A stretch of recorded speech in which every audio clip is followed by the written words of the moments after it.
We are the ones who don't know what we're fighting for. Give us a gun and send us all off to war. We are the ones who grow up in violent homes. We are the ones who don't know what's right or wrong. I know.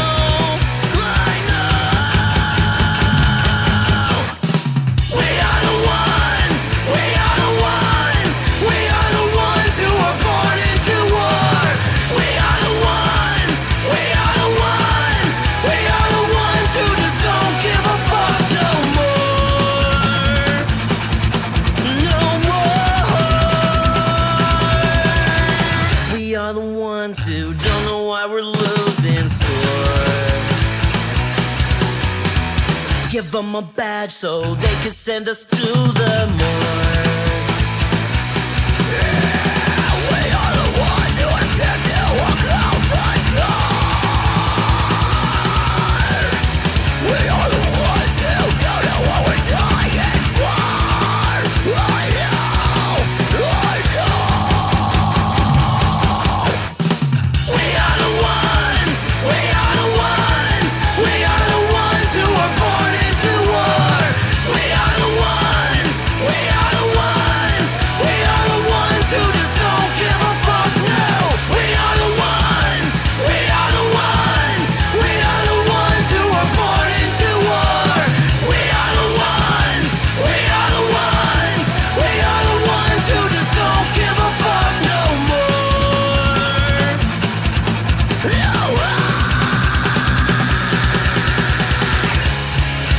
Get off his fucking neck. Let me shoot you.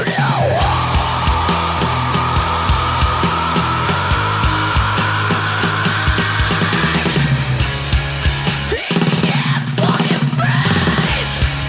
So let me shoot you.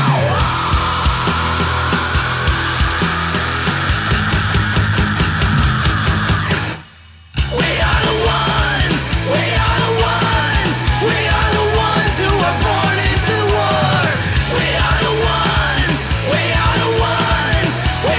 ones who just don't give a fuck now. We are the ones who were born into war. We are the ones who just don't give a fuck no more.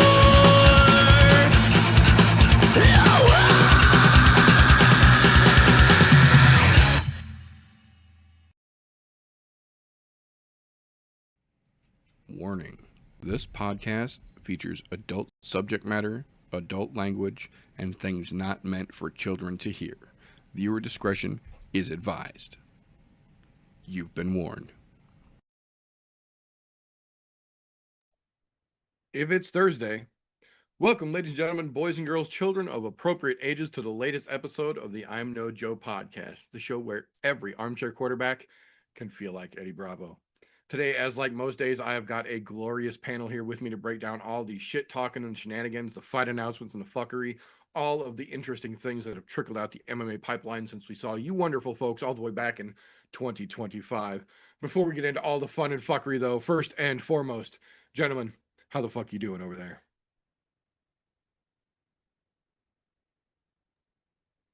I'm pretty fucking good, man. It's been a fat minute since we've been able to do this.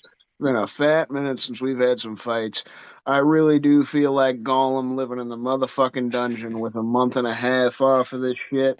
It's nice to get back to it. It's nice to talk about some fights, talk some shit on some motherfuckers. It'll be nice as hell Saturday night to get to watch some shit. Hopefully some serious ass whooping we get to see this weekend. But, happy we get it back. Yeah, I was definitely feeling the Christian Bale rant there. Oh, you had 6 weeks off? And good for you. And how was that? How you doing over there, Flintlock? I'm doing good. I'm just ready for fights, man. It's been a hot minute.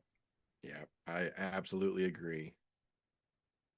So that being said, Galti told us to all go fuck ourselves. He's never coming home from Hawaii. No, I'm kidding. I'm kidding. He is on vacation, a much earned vacation. So he should be back with us next week, though. So we are going to make do the best we can with what we have got and try and kick you guys out a nice episode this week. So for those of you who are new to the channel, this is the I'm No Joe podcast. We talk about pretty much every type of combat sports there is, but most of these full episodes are dedicated to UFC fights. So as you can tell, this is our first show of 2026. This is our first show of our season 12 of doing this podcast. And this is the first show talking about the beginning of the Paramount Plus era in the UFC. Pay-per-views seem to be a thing of the past. The first two events for the UFC in 2026 will both be numbered events, what used to be considered pay-per-views. What that means for you lovely folks is that not only will you get a show Thursday tonight and then Thursday next week talking about all of the goodies coming up on the first two big UFC cards, that also means that this Saturday leading into UFC 324 and next Saturday leading into UFC 325, you will catch me and this gentleman. Wait, yeah, he's over there. Me and this gentleman over here will be dropping the pregame show where we kick you off 1 hour before the show starts for the UFC and break down every fight on that card and all of the last minute updates information wise you need to know about that fight. So if you are not already, make sure you're subscribed to the channel and you have those notifications turned on so you don't miss us when we go live Saturday. That being said, I did remember to do the combat sports menu this weekend. So if you are not sure what all fights are happening this weekend, once the show is over, you can just hop over to the shorts tab here on YouTube. There's a video there called the combat sports menu for January 23rd and 24th of 2025. And I give you all of the punchy kicky goodness you need to know about for this weekend. That being said, we're going to kick this thing off the way that we like to around here with a little bit of news and recent events, fight confirmations, fight cancellations, official rumor confirmations or denials, things of that nature. Just interesting and relevant things in the combat sports world that have happened since we saw you wonderful folks last. Obviously, we've been gone for a minute, so a ton has happened, but I am going to crunch this down to just the prime meaty bits that you need to be aware of. So, first and foremost, there was not one but two different stories in the time that we have been off about fighters from both BKFC and Karate Combat not getting their paychecks after competing for their respective organizations because they quote unquote did not sell enough tickets to earn their contract being honored. This is not the first time we have heard this from Karate Combat.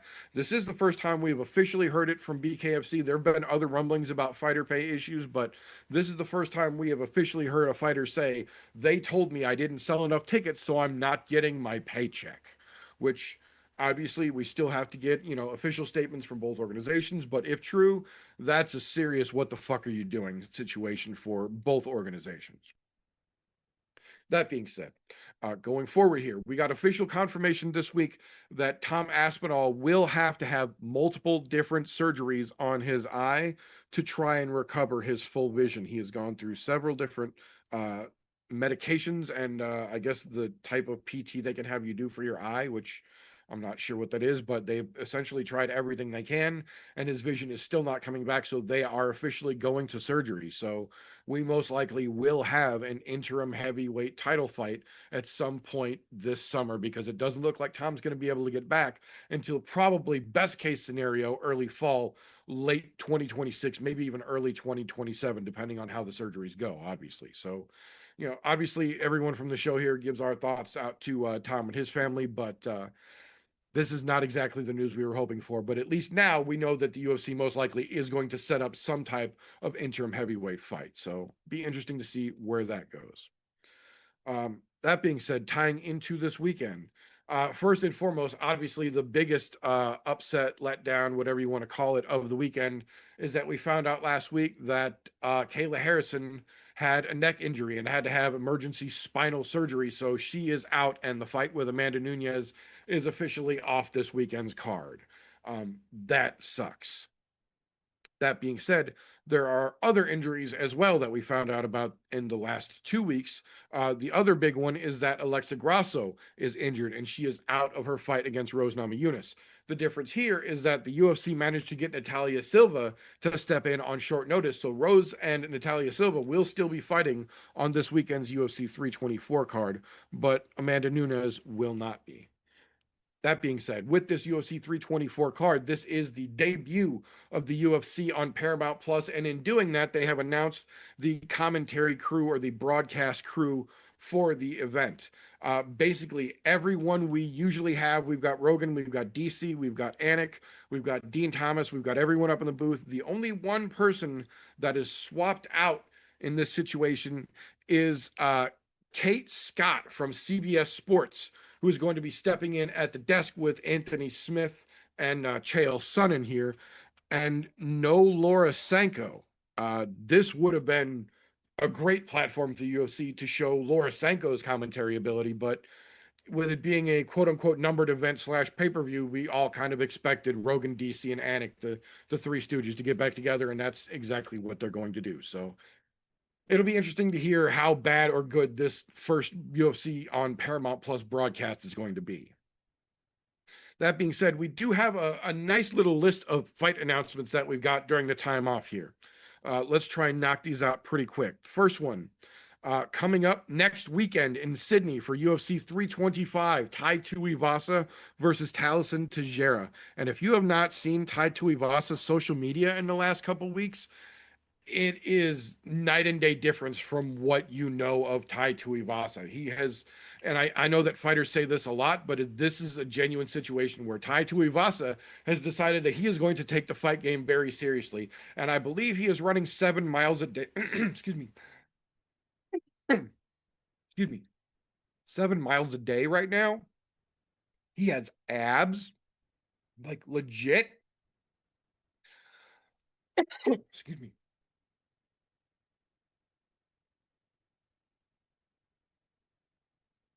No, this is a different Tai Tuivasa than the guy that we are all used to seeing. This is genuinely the most serious Tai has ever taken his fighting career.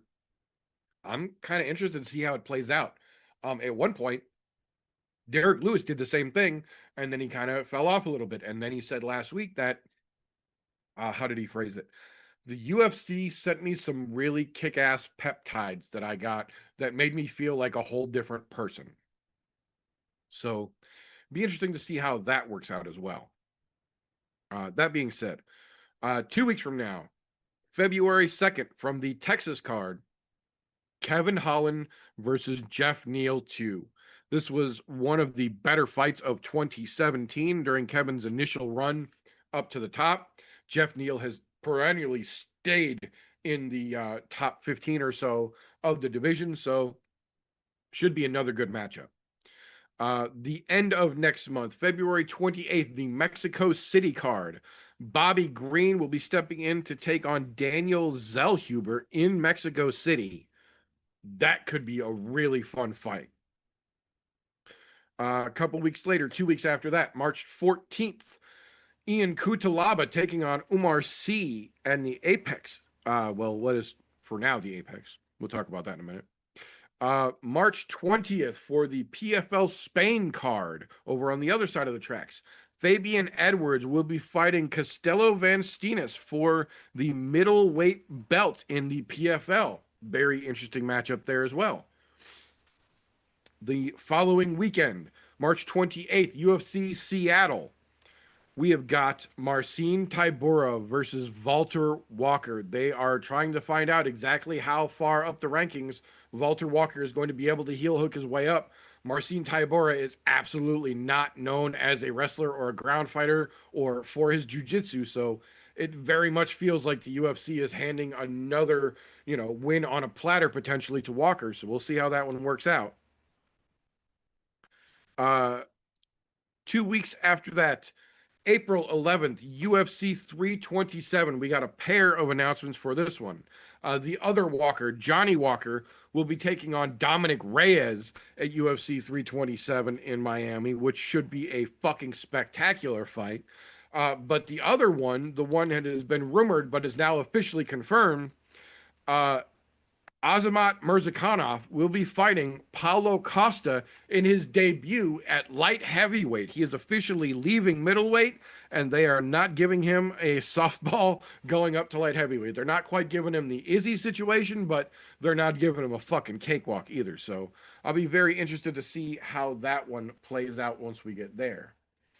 Now, we don't have a date for this one just yet, and it's weird as fuck, but I did feel that it is worth mentioning. We got official confirmation. John Jones versus Daniel Cormier will officially happen, but not the way that most of us are hoping or expecting it would. The Russian version of the Ultimate Fighter show that John Jones and Nate Diaz just got into a giant fight on a couple months back, well, John Jones is going back, and this time DC has agreed to coach against him. So if you're unaware, there is a Russian version, I say loosely with air quotes, of the Ultimate Fighter where more fights happen in the fighter house between coaches and fighters, cameramen and coaches, everyone involved basically, than happen in the actual competition. So it's going to be weird to see what happens when you put those two in a house without security that will separate them. So interesting, not necessarily the most exciting, but interesting nonetheless. That being said, I mentioned this earlier, so now this is where it ties back. We got confirmation this last week that the UFC lost the naming rights in a bid for the next 5 years for the actual facility that we all call the Apex. So for the next 5 years until 2031, the end of 2031, that building will now officially be known as the Meta Apex Combat Facility. That doesn't make it any cooler whatsoever. If anything, that makes it a little bit fucking lamer in my opinion, but apparently Zuck bought his way into putting their name on the Apex itself for the next 5 years. So we'll see how that plays out. A couple of mixed stories here to close the news segment out real quick. First one, very, very happy to hear because we don't get a lot of stories like this. Former UFC fighter Darren the Dentist Stewart found out recently that he has to have complete hip surgery, a complete hip replacement, and started a GoFundMe because even with their insurance that he has, it was going to cost a lot of money for that. Apparently someone in the UFC got wind of Darren Stewart having a GoFundMe set up for this and got in touch with him and said that they are going to pay for the entire procedure. They're going to get him the best doctors. They are treating him as if he is still in the UFC, and they're going to get him all the UFC's best doctors to get him his hip replacement and subsequent physical therapy and recovery afterwards. The UFC does not do this often, and they generally do not do it for guys who were not the champion or at champion level for UFC. So to see them doing this for somebody like Darren Stewart, who to his credit was a good fighter, but was, pretty middle of the road for most of his career, and the UFC still steps up and is doing the right thing here, it's nice to hear. I don't expect a lot of these kind of stories in 2026 from the UFC, so I felt that this one was warranted about talking about real quick.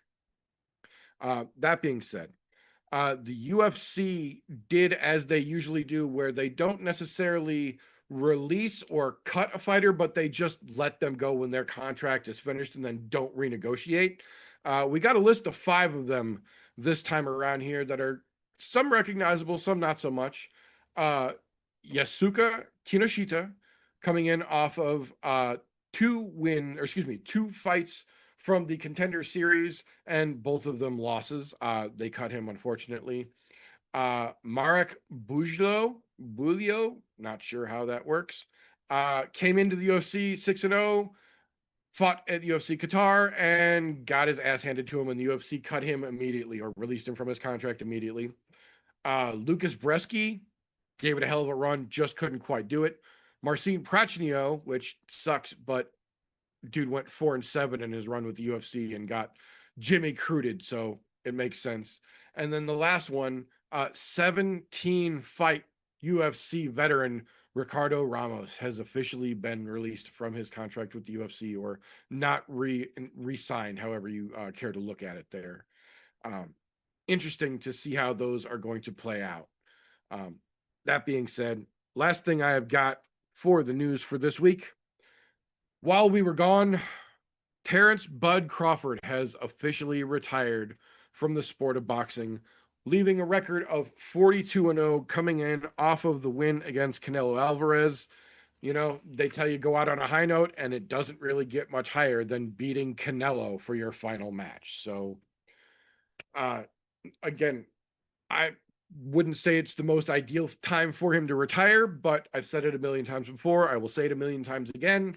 I would always rather see a fighter make the decision of his own free will to hang the gloves up while he is still able to tie his own shoes and legibly sign his own name than the alternative. We always would rather see a fighter make the decision to stop fighting than have that decision made for them when they are headed for a vegetative state. So, obviously there was, a lot on the table potentially still for Bud Crawford, but at the same time, he has reached the fucking pinnacle in boxing for all intents and purposes here. 42-0, and I believe 31 knockouts of those 42. Not a bad record to go out on. So, tip of the cap to Bud Crawford. You definitely earned your retirement. Enjoy that, sir. That being said, that is what I've got for news. Either one of you gentlemen have anything that I might have missed this week? Yo, fuck Cyril gone. I definitely understand that, and I agree. And the really shitty part is that there's a very good chance he's going to be in this interim heavyweight fight that they're potentially going to be making, because he's supposed to fight Tom, but Tom is now going to be out for a significant period of time, it looks like. So there's a very, very good chance that we see Cyril again, and then should he win, we'll get another fucking title shot to unify the interim status. So yeah, hopefully Tom is, obviously not only recovering from the potential surgeries, but working on his Three Stooges training as well. So,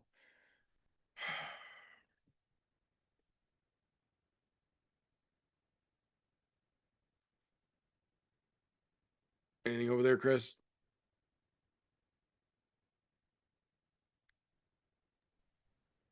The only bit of news I saw over the past couple weeks, one of my contenders I've been talking about already, Kevin Vallejos.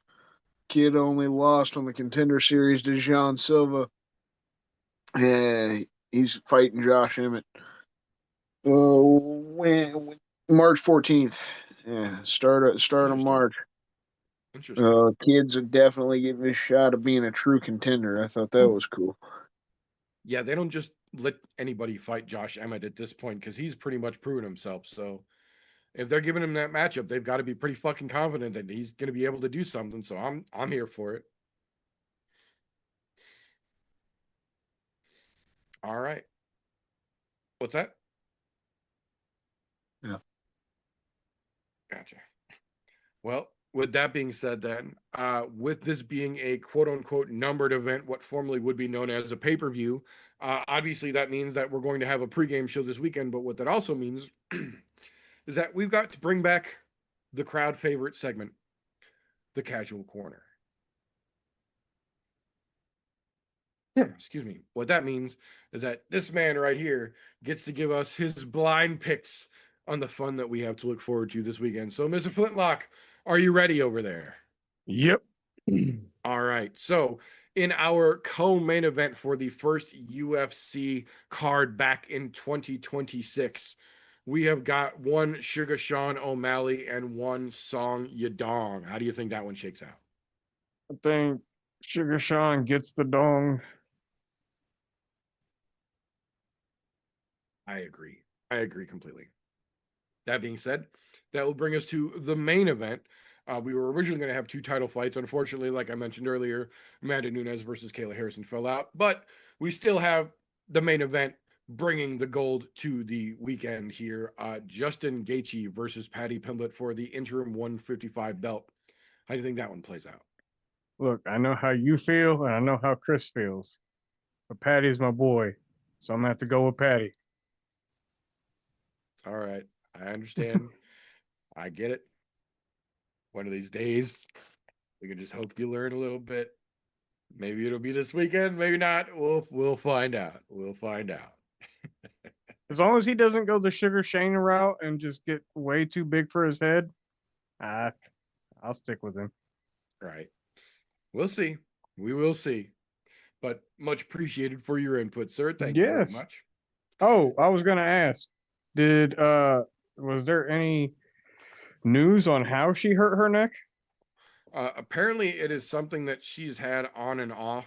And then when she was training, I believe it was the end of 2 weeks ago, beginning of last week, something happened in training and they took her immediately to the hospital where they did an x-ray and then decided surgery right away. She posted something a couple days afterwards showing the whole fucking setup with her shit while she's still in the hospital talking about it, trying not to fucking cry. But obviously this was not one of those like, oh, I slept wrong or something weird. Like this was, she had fucking emergency spinal surgery. So it was It, significant.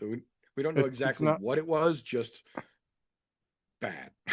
it's not like eating at the same restaurant that everybody else ate at and then get sick.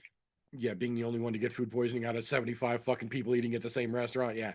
Yeah, not one of those situations.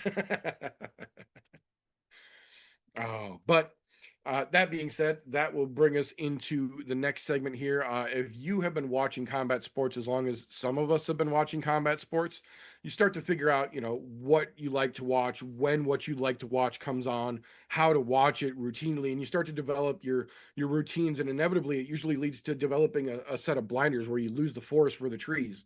Luckily for us here on the show, we've got ourselves a young person out there diligently and delicately fingering the pulse of the MMA world to help keep us abreast of all the names that are going to be names before they are names in a little segment that we call Slows, Cans, and Contenders. Appreciate you, brother. So, like I always do, start off with the shit. You got a few of them here. Fight, easy one here. Denzel Freeman and Josh Hockett. Now, I'll explain myself with Hockett, right? Because the motherfucker got a knockout on the Contender Series, got a knockout in his debut. Normally, especially with heavyweight being thin, I would be trying to praise that shit, but he is a horrible human being. He's not very good at talking shit, and can't support the motherfucker. So hopefully eventually he gets knocked out. I don't see that one happening here. Denzel Freeman is more of the grappling type at heavyweight, and he's going to try to lay and pray in this situation. I think it's going to be a boring snooze fest of a fight. Um, we got Ricky Turcios. I love his personality. The dude's a great human being. He's the opposite situation here, Josh Hogan, but he can't fight worth a damn. And it's sad but true. Yeah, the Hadouken. Yeah, I mean, that you're going to see that more than we're going to see any actual fist flying, and I just can't have it. Just can't have it anymore. Can't have the faith. Throwing him in the trash there. I love his name, Adam Fuggett. It's truly Fugit, right? But I love saying Fuggett. Um, he's just the guy that gets thrown out there. He is the punching bag. He is the half hanging cow in the fridge that Rocky's going to beat the shit out of. That's just the situation that's going on here. And then Alex Perez, you got to throw him in the trash too. I think he is clearly shown he's not anything worth near top 15 flyweight. Probably shouldn't be in the UFC anymore. Charles Johnson, though. Wait, no. Yep. Yeah, that is Charles Johnson. I thought I was mistaking myself. He's got himself a great opportunity to bounce back in the rankings. His only fucking loss, or wait, no. He was the one that beat Josh Van. Yeah, that's Josh Van. That's the way I meant to say it. He's Josh Van's only loss in the past few years. And then that man is now our champion, whether it was an injury or not at the end of the year. So I got to throw Perez in the trash. But if Charles Johnson dusts him up, it's good for Charles to get back in there. That'd be a fun fucking rematch to see the St. Louis boy climb his way up over the course of this year, and maybe at the end of the year, some shit like that. You get a little rematch. That'd be fun shit. All right, so Schrodinger's contenders, coined by the old brother Meter. The shit that's kind of on the fence in between could be good, could be bad, but at the same time, these fighters are in positions that they're at the end of their careers. So are they going to walk their way out the door, or are they going to continue to keep themselves in exciting positions? Michael Johnson, another guy from St. Louis. He's always been get or get got, back and forth. But the dude's always had knockout power. This is a situation where he could, give us some fun just because Alexander Hernandez has somehow pulled a hair out of his ass and started getting a winning streak together. And that's weird, and I don't like it. So I'd really like that to be solved and stopped for me. And a Missouri boy getting that solving and stopping and putting the old can of whoop ass on Alex Hernandez. That'd be a fun time. So it's a back and forth fight situation, and it's back and forth for Michael Johnson. He's get or get got. So if he gets got kind of into the career, got to hang him up. You go out there and get him. Maybe he can stick around like Bobby Green's been doing, and we can get a couple more exciting ones out of you. And then I got Rose. I mean, because this is the same situation. She's at the end of her career, and this is a shit or get off the pot moment for her. She's got to beat this young little lady that's been on a really good winning streak, been lighting it up in the flyweight division, and I feel like kind of deserves the next shot more than Aaron Blanchfield even right now. We're talking about the prospects at the top. Now, same by vice versa. Natalia Silva, she's one of my contenders that I got here. She wins this, she's putting herself in serious position. She should be the next in line for a title shot. She should be fighting Valentina at some point later this year after that, right? Rose loses this fight. It's kind of the end of the career. I don't think she's got one more run in her after that fact where you can string together a nice winning streak and ever get another shot. And then for whatever reason, she's been feisty this week, talking about fighting Valentina herself. I saw that shit. I saw them clips, and I was like, oh, I know they're friends. She's always talking about that. They'd have to pay me some extra money and all this shit. Now you're all of a sudden, you're like, oh, I think I'm unique. I could be the one to defeat her. I kind of like this thinking. She hasn't had the right set of thinking, in my opinion, the past few years. And now, if you try really motivating yourself, maybe we'll get the badass thug Rose that I've been missing. That could be enjoyable, but I don't see it. So we got her on the fence, right? There are Schrodinger's contenders. You could also throw Figgy in there. He's kind of in the same boat. He's been trying to string some together at bantamweight, but this is kind of his shit or get off the pot moment too. True contenders though here, the good shining lights this weekend. You got the easy ones like Umar Nurmagomedov, and I mentioned Charles Johnson. Obviously, Umar can put himself in a position to get a title shot, because Peter Yan's the champ now. Charles Johnson throws himself back into contendership. He gets the win this weekend. You got the young kid Atiba Gautier. Yeah, they're still kind of throwing him easy softballs, but the kid seems like he's got some serious talent, some serious knockout ability, and I'd like to see him continue to build. And we got the few fun fights here. Song Yadong and O'Malley. I hope O'Malley gets donged, man. I hope he gets donged good, long, hard, fast, all the above, right? Ah, man. It could be a fun fight, though. O'Malley's a good striker, so we could get it back and forth. Could get a little dog fight there. Same with the Allen and Silva fight. I'm excited as fuck for that. Those two autistic motherfuckers. You're gonna have one barking like a dog and one fucking acting like a crazy man, throwing fucking kicks left, right, and center. I love me some Arnold Allen. It sucked ass that he didn't get to fight last year due to injuries. It's badass that they put this fight together. This one's gonna be fun as shit. And then you got the main event, man. Yeah, Gaethje versus Patty. Now, Patty's screwed it a couple times throughout his career here in the being on the same side as Flintlock here. The dude had some amazing moments. Like after he had gotten a couple wins, he had one of the big wins. I remember that post-fight speech talking about his friend that killed himself, talking about the amazing message. And I was like, oh, I fucking love this kid. I was like, I'm totally getting behind him. And then right after that, he fights Jared Gordon, loses the goddamn fight, and then sits there talking nonstop shit about anybody that questions him losing the fight. It's like, dude, just be humble and be like, yeah, it was a close fight. Could have gone either way. That's all we wanted. Right? So that was the first bit. You lose a little bit of respect there. And this last three fights, you're fighting Bobby Green, you're fighting Tony Ferguson, you're fighting Michael Chandler. All dudes that are about 40 fucking years old, are at the very tail end of their career, definitely washed up. They're fun, They got good personalities, and it made for decent little fights to keep building this kid up. But he's still been on the slow roll. He's acting like he's hot shit already. He's already the best. You know, I mean, great to have confidence, but he already seems like he's got the same damn big head that Sean O'Malley's ass had before he won the belt. I don't like this. I'm completely fine with him getting his ass knocked out, but it's also the same situation. It's like Max Holloway. Justin Gaethje's my dude. Always fucking riding with Justin Gaethje. The motherfucker's the highlight for a reason. Whether he gets knocked out or he's knocking out, he is going for it. He said it in the press conference. He says it all the time. Dude is willing to actually fucking die in there. It's going to be a good fucking fight. You could throw Derek Lewis in there as an honorable mention. We'll probably see a nice knockout from him and potentially his ass cheeks once again. What do you boys have to say?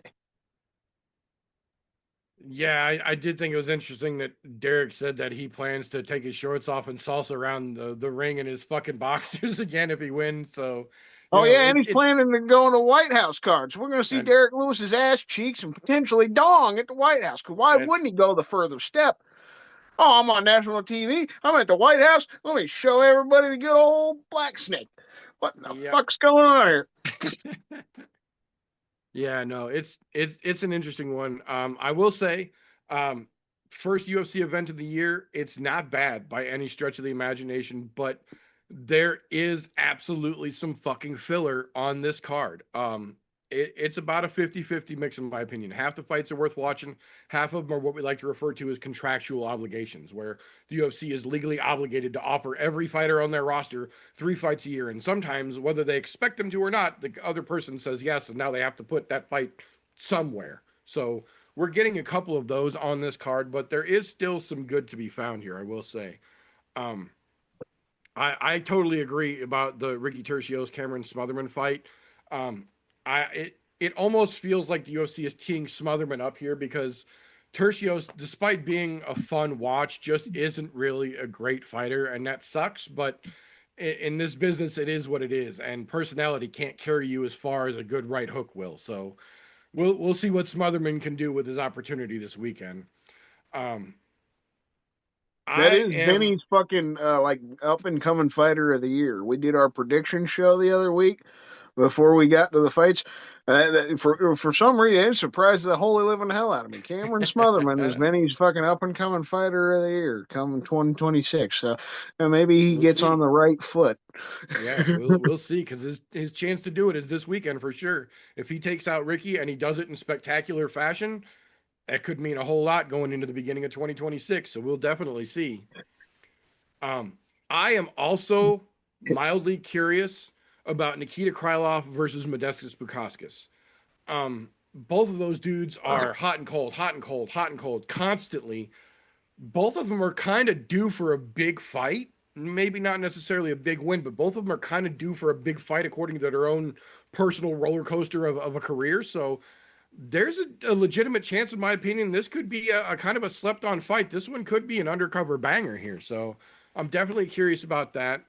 I agree with you. Atiba Gautier has shown a lot of potential in what little we have seen of him. I don't really feel like Pulyev is going to be the toughest challenge for him.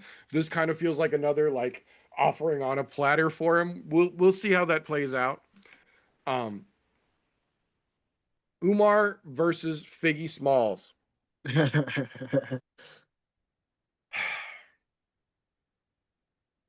I both love and hate this fucking fight at the same goddamn time. On one hand, if Biggie Smalls can do to Umar what Merab did to Umar and a fraction of his effortlessly, Figgy Smalls is in the title picture. That quick, end of sentence. On the other hand, because of everything going on at the top of this division, Umar can put on the most boring fucking 15 minutes we have ever seen, get a snooze fest of a decision, and still probably legitimately have a chance at getting a shot against Peter Yan coming up very quickly. I don't know at this point if Figgy Smalls has just been sandbagging a little bit to see what the UFC is going to give him, or if he really is that deep into his career that the highway miles are starting to catch up. I'm hoping it's the former, not the latter.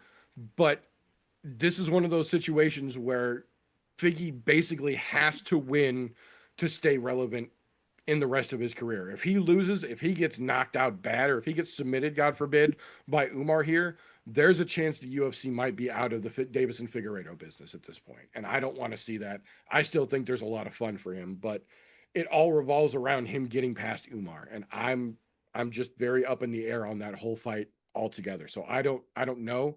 It's got potential to be really fun, but it has potential to be 15. What the fuck are we watching minutes?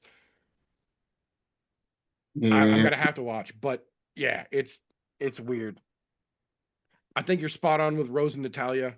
Uh, Natty Ice should have been in the title picture already, in my opinion. I believe over Blanchfield, and I was a big Blanchfield fan when she first came in and started making fucking waves. But I agree at this point. I think Natty Ice is the real front runner, and it's not really going to do a lot for her to beat Rose other than solidifying, look, I can already beat a former champion, so give me a shot at the current one. Versus on the other side of that, I think you're spot on. I don't know if Rose has enough left in her, good, bad, or otherwise, for another title run at this point.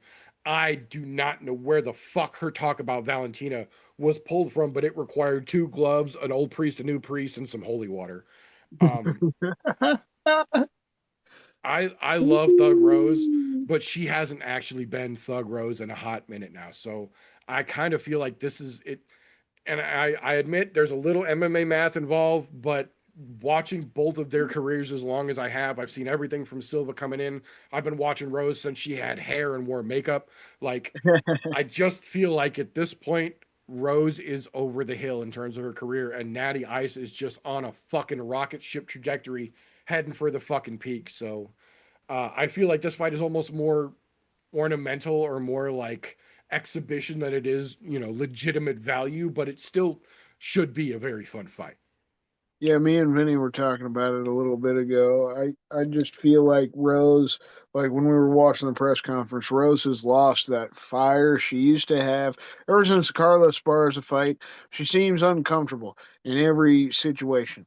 Whether it's press conferences, any aspect, it seemed like she was trying to talk herself into, like when she was trying to do the "you're the best" chant kind of shit. Like her talking about Valentina this week is like her trying to hype herself into it, talk herself into it, more than she truly believes that she could actually do it.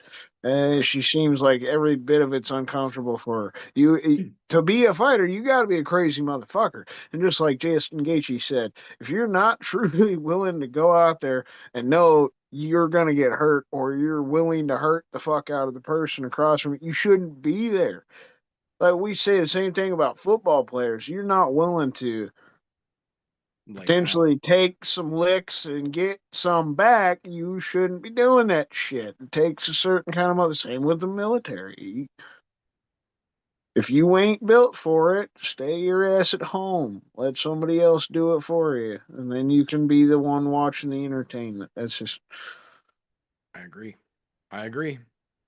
I also agree on that co-main event. I am hoping with all my little black heart hopes that O'Malley gets donged big, bad, and fucking brutally this weekend. I don't understand how this got bumped to the co-main over Natalia Silva and Rose Namajunas. That one felt like the more logical fucking co-main event replacement to me, but you know, UFC's gonna UFC. Oh, We'll I see how think it Arnold goes. Allen and Silva will be a better fight too. So I mean, there's just that in general, but Yeah, yeah, they Sean still I got O'Malley. the love. They still got the love for O'Malley. right. Eh, O'Malley's gonna leave that arena with a dong mushroom print on his forehead. eh, I'm being good, dum, fuckers. Give me dum, what I dum, ask dum. for. But no, m- I've got a lot of thoughts on the main event, but I'll save some of them for Saturday when Flintlock and I really break into this whole card. But I I get that it's an unpopular opinion, and I don't give a shit. I don't feel like Patty Pimblett deserves this spot in the interim's title fight. I get that Ilya has got a very messy public divorce going on, and he has other things he has to handle right now. The interim belt does make sense in this situation. I understand that they're not going to strip him; they're going to let him handle his shit, and then he can come back later and do the whole unification. It makes for instant matchups and all that. I get why Gaethje's in here. He absolutely fucking belongs in there. But I don't feel like anything Patty has done up until this point warrants him getting the other half of that matchup against Gaethje. That being said, he has pulled miracles out of his ass with two hands and a fucking weird haircut before. There is a possibility he could catch Gaethje slipping, and we might be talking about Patty wearing the belt next weekend. I really fucking hope we don't, because I think at this point Gaethje deserves it, and this is absolutely his last run. And even he has said so. If he can't get this belt, then he might as well just hang it up, because this is all he does this for at this point. I'm hoping. I know it's odd, but I'm hoping we see an actual full 25-minute fucking 5-round fight. We have seen more than enough of what Patty can do in 3 rounds. We know Gaethje can go 25 hard and grueling fucking rounds if he needs to. And Patty's never seen that, period.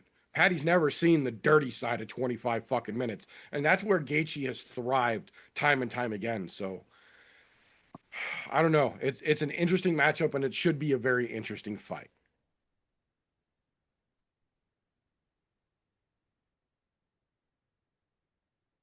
I can't disagree with you on that last bit. I want to see that same thing. I want to see Gaethje dog walking, but at the same time, I want to see if Patty's really got it, pull the dog out of him and see if he's got the cardio and the toughness to go the 5 fucking rounds. But as a fan, you just want to see 25 minutes of ass whooping like we got with UFC 300. Absolutely. I agree completely. Appreciate you, brother. Thank you, sir. I always appreciate your contributions here. That being said, we normally have a little bit more to the show, but like I mentioned earlier, one of our staples here is currently on vacation. So I'm going to do my best to give you the rundown and the quick and dirty of his segment here. We're not going to go into the full breakdown of Tapology. I'm going to leave him to recap all that goodie for you next weekend when he gets back. But we are going to go into the odds for this weekend. We have got some crazy odds going down on this UFC 324 card. I'm not going to go over all of them, but there are some big ones. And then we'll go over the main and the co-main event like TJ normally does in his version of this. So that being said, we have got some fucking extreme odds on this card. So the first one I want to talk about real quick here, ironically, is the opening fight of the fucking card. Adam Fuggett coming in as a 355 underdog versus Ty Miller coming in as a minus 425 favorite. I'm not sure how the fuck the odds on the opening fight between these two got this fucking crazy, but those are pretty fucking serious money-making potential odds if you are so inclined to throw a little coinage at these fights. That being said, one of the other big ones here, there's a reason both Chris and I touched on it just a little while ago, Atiba Gautier and Andre Puliev. Puliev is the plus 550 underdog, standing across from Gautier as the minus 800 favorite coming into this matchup. There's a reason we said this could be fun, but it definitely feels like a one-sided fucking matchup, because even Vegas seems to agree with us on that one very, very hard. Honorable mention, Natalia Silva as a minus 350 favorite against a plus 285 underdog in Rose Namajunas. John Silva as a minus 250 favorite versus a plus 210 Arnold Allen. Pretty fucking close here. And then Derek Lewis, ironically enough, as the plus 270 underdog to the minus 330 Salsa Boy. That one struck me as fucking crazy. You would assume those odds would be backwards. But the biggest odds on this UFC 324 that I could find, and I'm using betonline.ag's odds here, are Davison Figueiredo versus Umar Nurmagomedov. We have got Figgy Smalls coming in as a plus 850 underdog, and Umar coming in as a minus 1500 favorite. Those are huge fucking odds. Vegas does not have any faith left in Figgy Smalls. I do not think the odds should be nearly that high. I can see them being in Umar's favor, but this big is just fucking crazy in my opinion. That being said, co-main event, Song Yadong plus 170 underdog against Sean O'Malley in the minus 200 favorite. Fairly fucking close. Same thing or very similar thing with the main event itself. Justin Gaethje as a plus 187 underdog here against Patty Pillman and the minus 222 favorite here. The odds are not really big of a swing in either the main or co-main event. So there is a lot of potential fun to be had and potential money to be made if you are so inclined to go that route. That being said, though, that is what we have got for this week's episode. I want to thank everyone for tuning in, whether you are new or old. Either way, thank you for tuning in. If you like what we get up to around here, please, first and foremost, subscribe. The button is down below. It's really easy to find. Hit the notification bell so you don't miss any of these episodes. If you really like what we get up to around here, tell a friend. Help us grow the damn thing. If you really like what we get up to around here, the best way to help us do what we do, patreon.com/I'mNoJoe. For as little as $1 a month, as much as you are comfortable giving, you help us do what we do around here. And in exchange, first and foremost, we put your name on the end of every broadcast on the channel to let everyone know how fucking awesome you are for helping support us. As well, at any tier of contribution, you also get unrestricted access to the behind the scenes, unaired and unairable content, all of the things that may or may not have contributed to getting us kicked off of OnlyFans as a podcast, as well as Patreon exclusive content that comes out just for folks who help support us at any tier as well. We really appreciate you. Make sure you get the thumbs up and the notifications turned on down here if you'd like what we get up to. The other side of that coin, though, if you don't like what we get up to around here, first and foremost, what the fuck are you still doing this deep into a podcast that you didn't enjoy? Give it a thumbs down and then go fuck yourself. We won't even argue it. But that being said, with this being the end of this evening, that is not the end of the fun, because tomorrow and pretty much every Friday, that gentleman, I think he's right over there. Yeah. That gentleman over there and his other half dropped their podcast, Slow Bake and Contemplate, over on Spreaker.com. Links to their podcast, their social media, and their very own channel on the I'm No Joe Discord all below. Go click on it, check it out, and tell them how fucking great they're doing. Appreciate you, brother. And even though he's not here, he'll be back with us next week, hopefully. Hopefully he's enjoying his time in Hawaii. Brother Golf T Vapes, TJ, will be back in our presence to talk shit and fights with us once again. But give him some love. Follow everything he's got going on. Everything he has should be down in the description, I would still think, even if he's not present with us. And then we got the brother Meter. If you didn't know, he does a lot of shit. He does many, many things. So you got to check out Meter's stuff as well. Everything that he's got going on should be down in the description as well. And check out what is his link tree? Linktree.com/Meter does many things. I remembered it. Hey, what do you know? Thank you very much, sir. Much appreciated. Yeah, if you have not gotten enough of us in the fight game here, down in the description, whether you are listening or you are watching, is Linktree/I'm No Joe for all things punchy, kicky goodness. For the other side of my channel, where I get into a little bit of the devil's lettuce shenaniganry, Linktree/the Meter does many things to take you over there, get into all the fun and fuckery we get up to over on that channel as well. Links for everything down below in the description, whether you're watching or listening, because we try and do this show live every Thursday night when there are fights to talk around 9 p.m. Central Standard Time-ish. YouTube.com/@I'mNoJoe, or dual streamed live to Twitch.tv/I'mNoJoe as well. You can also catch the replays. We leave the replays up as long as both platforms will allow, so you can catch us if you miss it. If you miss it on purpose, I also understand, because we too own mirrors. For that exact reason, the week after we go live here on YouTube and Twitch, we put the all audio version out over on anchor.fm/I'mNoJoe. You can pick up the audio version in your podcast consumption platform of choice. Google, Apple Podcasts, Spotify, whatever you use, it's there. It's free as well. Check that out. But that is all we have got for this particular episode. So if you didn't get enough, we will see you again Saturday, an hour before the prelims kick off, with my partner over here. Wait, he's over there to get you in on all the pregame goodness. But that is all we've got for this particular episode. So until next time, boys and girls, don't let ignorance stop you. You can root. for anything.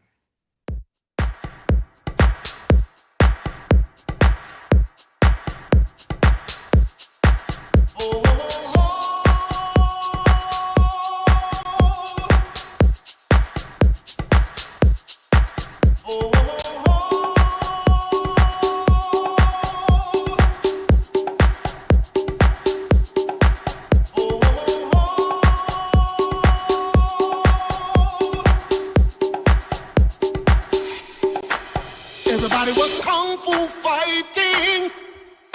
Those kids were fast as lightning. In fact, it was a little bit frightening. How do I say goodbye to what